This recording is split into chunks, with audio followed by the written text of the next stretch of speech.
Hi guys, आप सभी का स्वागत है हमारी ऑनलाइन क्लासरूम चैनल पे। और आज इस वीडियो में हम कंटिन्यू करने वाले हैं क्लास 9 का चैप्टर 1 सिविक्स का, what is democracy, why democracy. और हम लोग डिस्कस कर रहे थे कि क्या फीचर्स हैं डेमोक्रेसी के। इससे जो पहला जो फीचर था वो मैंने एक्सप्लेन कर दिया अपनी प्रीवियस वीडियो में। अगर आप इस चैनल पर न्यू हैं तो प्लीज़ इस चैनल को सब्सक्राइब कर लीजिए और साथ ही बेल आइकन को प्रेस भी कर लीजिए, जिससे आपको इस तरह के नोटिफिकेशन मिलते रहें। तो देखिए, आज मैं आपको एक्सप्लेन करने वाली हूँ सेकंड फीचर ऑफ डेमोक्रेसी। और सेकंड फीचर ऑफ डेमोक्रेसी है free and fair electoral competition. ठीक है जी, किस तरह के फ्री और फेयर इलेक्टोरल कंपटीशन होने चाहिए डिफरेंट डिफरेंट कंट्रीज में। तो एग्जांपल यहाँ हम चाइना से समझेंगे और इसके बाद ही पूरा कंक्लूजन में आएंगे कि क्या इसका एग्जैक्ट सेकंड फीचर है डेमोक्रेसी का। तो देखिए, चाइना की बात की जाए तो यहाँ पे इलेक्शन जरूर हमेशा प्रॉपर टाइम पे होते हैं, यानी रेगुलर इलेक्शन होते हैं, हर 5 साल में होते हैं यहाँ पे, एवरी 5 ईयर्स। और फॉर इलेक्टिंग कंट्रीज की जो पार्लियामेंट है उसको इलेक्ट करने के लिए, ठीक है, उस के लिए होते हैं ये इलेक्शंस। और यहाँ की जो कंट्री की जो चाइना की पार्लियामेंट है उसको क्वेंगो रेनमिन डियाबो दह्यू के नाम से जाना जाता है, यानी शॉर्ट फॉर्म में हम समझ सकते हैं नेशनल पीपल्स कांग्रेस। और यहाँ पे जो नेशनल पीपल कांग्रेस है वो यहाँ पे जो है प्रेसिडेंट को अपॉइंट करती है। जो कंट्री का जो प्रेसिडेंट होता है वो लोग नहीं अपॉइंट करते, बल्कि ये नेशनल पीपल जो कांग्रेस है वो अपॉइंट करती है।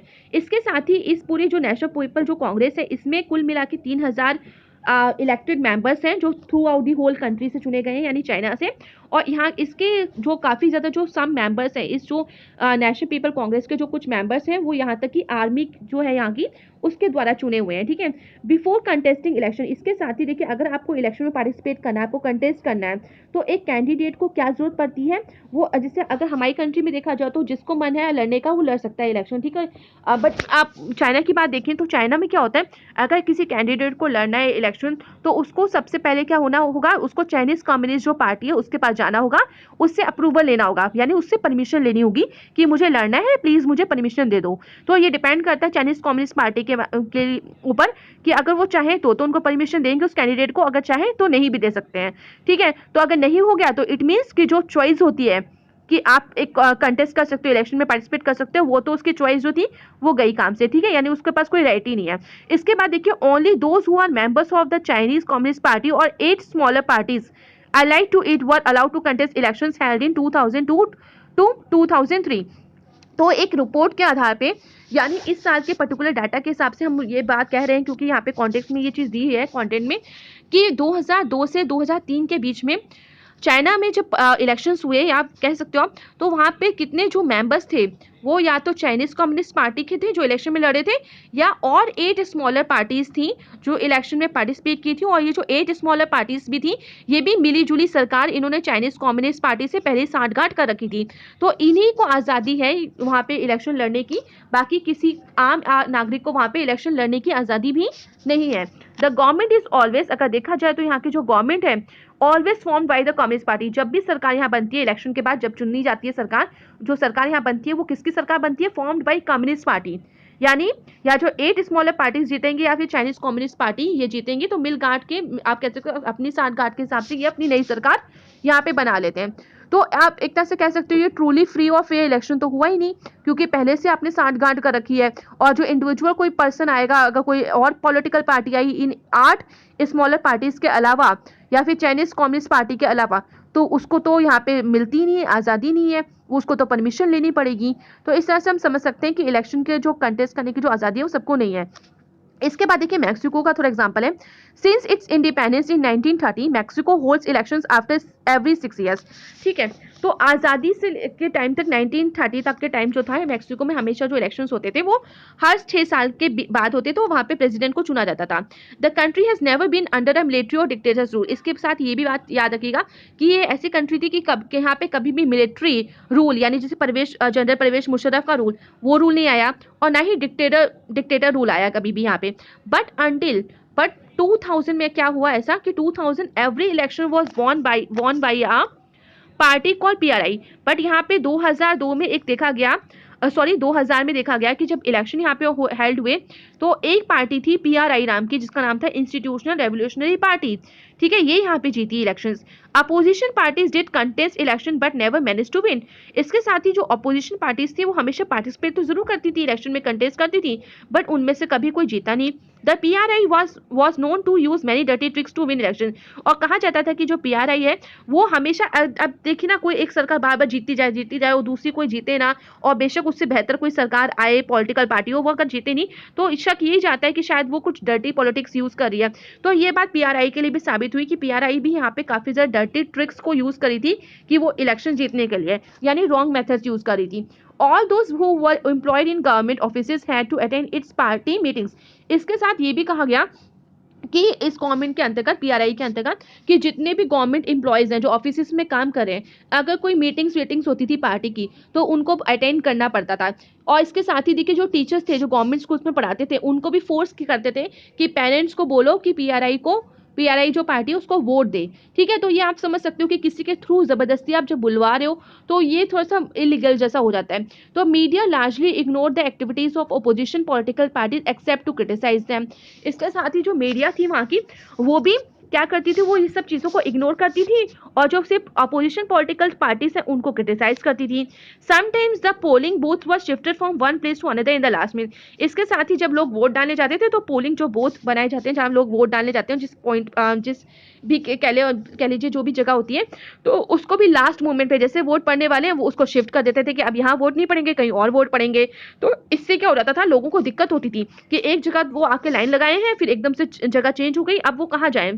तो इस तरह की जो चीज़ें होती थी, डर्टी ट्रिक्स होती थी, इसके से PRI जो है हमेशा लार्ज, आप कह सकते हो उनको ज़्यादा वोट मिल जाते थे और वो विन हो जाते थे, इलेक्शन जीत जाते थे।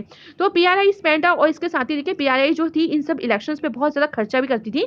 बहुत सारा मनी जो था इस कैंपेन में वो खर्च करती थी फॉर इट्स कैंडिडेट, अपने उम्मीदवारों को जिताने के लिए। इसके बाद देखिए शुड बी कंसीडर, क्या हम इस तरह के इलेक्शंस को जो ऊपर अभी हमने डिस्कस किया है, क्या हम उसको कह सकते हैं कि यहाँ पे पीपल इलेक्टिंग देयर रूलर्स, की यहाँ पे लोग जो है अपने रूलर्स को इलेक्ट कर रहे हैं या नहीं कर रहे हैं। तो reading this examples we get a sense that we can not. तो इसके बाद इसको पढ़ने के बाद, इस एग्जांपल को, मैक्सिको वाले के एग्जांपल और चाइना वाले एग्जांपल को पढ़ के हमें एक बात तो समझ में आ गई कि वास्तव में जो हम अपना रूलर, जो हमें अधिकार होता है कि हम अपना रूलर खुद चुने इलेक्शंस के द्वारा, डेमोक्रेटिक सिस्टम के द्वारा, वो तो यहाँ पे नहीं है। There are many problems here, यहाँ पे काफी ज्यादा और भी प्रॉब्लम्स है। इन चाइना की बात की जाए तो election do not offer the people any serious choice. तो इलेक्शन जो चाइना में होते हैं वहां तो लोगों के पास चॉइस ही नहीं है, they have to choose the ruling party and the candidates approve by it. और वहां पे क्या होता है कि सिर्फ जो रूलिंग पार्टी है उसको चूज करना है क्योंकि ऑप्शन में कोई है ही नहीं, और जो कैंडिडेट्स हैं वो उसको अप्रूव कर देते हैं। Can we call this a choice, क्या हम इसको एक चॉइस की तरह बोल सकते हैं? बिल्कुल नहीं बोल सकते। इन द मैक्सिकन एग्जाम्पल देखिए, people seem to really have a choice but in practice they had no choice. कि अगर मैक्सिको में देखा जाए तो आपको दूर से लगेगा कि अरे लोगों के पास तो चॉइस है, वो जाते हैं अपनी सरकार को चुनते हैं, बट अगर आप थोड़ा डीपली देखोगे तो आपको समझ में आएगा कि कोई ऐसी चॉइस उनके पास है ही नहीं। कि लास्ट टाइम पे पोलिंग बूथ चेंज हो जा रहा है, इतने सारी जो करप्शन वहाँ पे हो रहे हैं, तो आप कह सकते हो ये रियल डेमोक्रेसी तो है ही नहीं। There was no way the ruling party could be defeated even if people were against it. These are not fair elections। इसके साथ ही देखिए अगर कोई रूलिंग पार्टी इस तरह की है तो अब वो कभी भी हारेगी ही नहीं, चाहे अगर लोग चाहेंगे उसके अगेंस्ट भी हो जाए तो भी नहीं वो हारने वाली। तो इस तरह से हम एक ये फेयर इलेक्शंस तो इसको काउंट बिल्कुल भी नहीं कर सकते हैं। तो इसके साथ ही देखिए we can thus add a second feature to our understanding of democracy. तो इसके साथ ही एक सेकेंड फीचर ऐड हो जाता है हमें डेमोक्रेसी को समझने के लिए। Holding elections of any kind is not sufficient.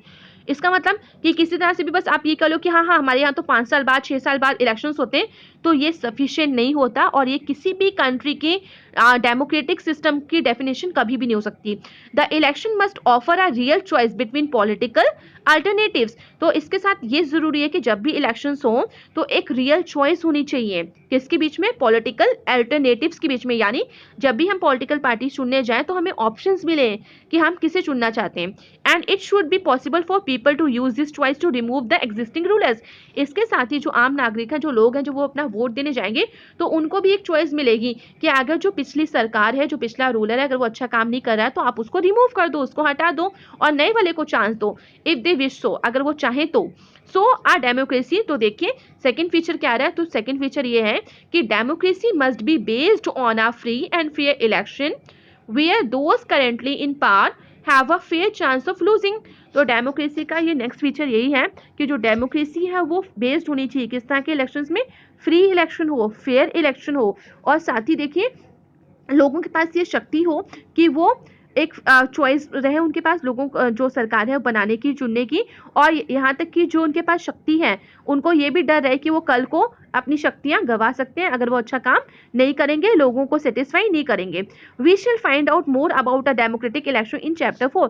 इसके साथ ही हम काफी कुछ डेमोक्रेटिक इलेक्शन के बारे में चैप्टर 4 में पढ़ेंगे। ठीक है, इसके बाद देखिए हम एक और चीज को और समझते हैं। क्या है हमारा जो नेक्स्ट फीचर वो आने वाला डेमोक्रेसी का, ये है 1 पर्सन 1 वोट 1 वैल्यू।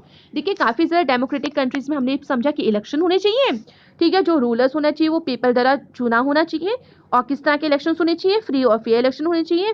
अब हमें ये भी समझना है कि 1 पर्सन 1 वोट 1 वैल्यू, कि देखिए हर देश में जो है नागरिकों को राइट टू वोट मिलता है, जिसे हम यूनिवर्सल एडल्ट फ्रेंचाइज के नाम से जानते हैं, कि एक पर्टिकुलर एज में, जैसे इंडिया की बात करें तो 18 ईयर्स की एज में बिना किसी भेदभाव के हर किसी को राइट टू वोट होता है, और उनका हर एक पर्सन का जो 1 पर्सन होता है, एक पर्सन, उसका एक वोट और एक वैल्यू रखता है, यानी हर किसी का जो वोट है वो वैल्यूबल होता है।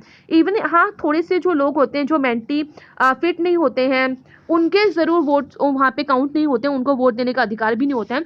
तो अब देखिए हम कंटेंट इससे रिगार्डिंग भी पढ़ लेते हैं, क्योंकि काफ़ी सारी कंट्रीज हैं जहाँ पे ये 1 पर्सन 1 वोट और 1 वैल्यू जैसा सिस्टम चलता नहीं है। तो इन द लास्ट चैप्टर हमने पढ़ा था काफ़ी कुछ कि किस तरह से स्ट्रगल हुआ था डेमोक्रेसी को लेने के लिए, और वहाँ पे डिमांड भी की थी यूनिवर्सल एडल्ट फ्रेंचाइज की, तो मैंने इसके बारे में आपको अभी बता दिया।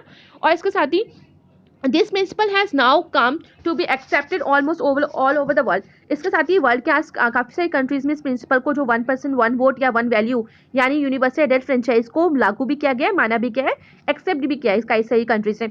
बट इसके अलावा देखिए कई सारी ऐसी कंट्रीज भी हैं जहाँ पे इक्वल राइट नहीं मिला। इक्वल राइट कौन सा इक्वल राइट नहीं मिला? वोट वाला, ठीक है, कि लोगों को जो वोट देने का अधिकार है वो इक्वल नहीं मिला। तो फॉर एग्जाम्पल सऊदी अरेबिया का केस ले लीजिए, वहाँ पे जो वीमेन है उनको राइट टू वोट नहीं है, ठीक है, उनके पास ये राइट टू वोट नहीं है। इसी तरह से देखिए इस्टोनिया में देखा जाए तो वहाँ पे has made its citizenship rules in such a way that people belonging to Russian minority find it difficult to get the right to vote. इसी तरह से एस्टोनिया में जो रशियन माइनॉरिटी लोग रहते हैं उनको भी, लोगों को ये दिक्कत होती है कि उनको राइट टू वोट नहीं दिया गया है।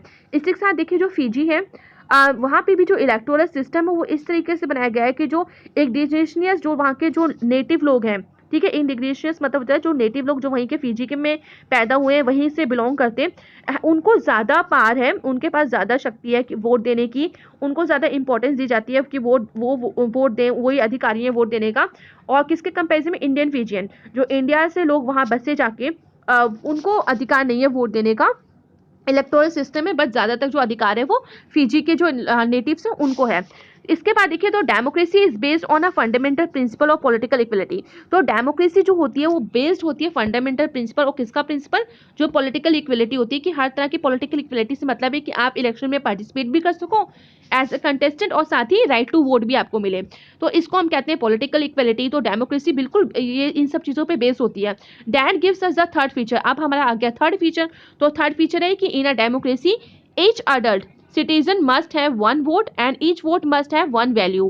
ठीक है, तो थर्ड फीचर हमारा ये है। देखिए जितनी ब्लैक हाईलाइटेड लाइन है वही आपके पॉइंट्स हैं, और इन्हीं को आप आंसर में, अपने नोट्स में या आंसर में आप लिख सकते हो। तो थर्ड फीचर डेमोक्रेसी का ये है कि हर एक डेमोक्रेसी में जहाँ पे एक एडल्ट सिटीजन को राइट टू वोट मिल जाता है, और कितना वोट देना है उसको? 1 वोट देना है, और उसका जो वोट है वो वैल्यू भी रखता है, वैल्यूबल भी हो, ठीक है, कि उसके एक वोट से सरकार गिर सकती है या फिर जीत सकती है। इसके बारे में हम और भी कुछ जानेंगे आगे, चैप्टर 4 में भी पढ़ेंगे हम इसके बारे में। तो देखिए आई होप यहाँ तक आपको क्लियर हो गया होगा। बाकी का जो कंटेंट है जैसे rule of law and respect for rights, इसको मैं अपनी नेक्स्ट वीडियो में एक्सप्लेन करूंगी। So thank you everyone, and please like share subscribe this channel for more updates.